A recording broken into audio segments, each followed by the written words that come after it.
Welcome to YOUCANIC. Today we have a 2021 Mazda CX-9. On this vehicle, we're going to go over the process to be able to check your oil life and also how you would reset your oil life cycle.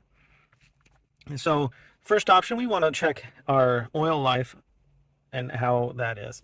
So to start with, we have our OBD2 scanner hooked up to be able to read that. I'm sure you can find it in the information screen also, but we'll do it with the scanner to start with. So we want to hit the start stop button, bring the vehicle to the run position to be able to start the process. And then with our scanner hooked up, we're going to go in through the maintenance side. And in the maintenance, we have all our different options here, but we want the oil reset, which is over here. And now we select our vehicle. We have our Mazda Smart VIN.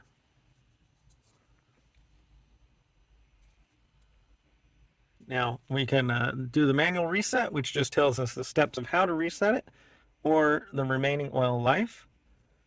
So the ignition switch on, is it okay? And then we just keep following the prompt. Now it tells us to turn the ignition switch off. So we do that, and we hit OK. It tells us to turn it on.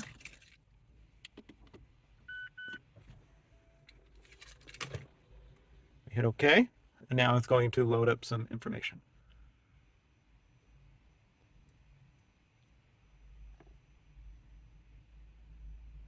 And there we go. We have our information here that our remaining oil life is 20%.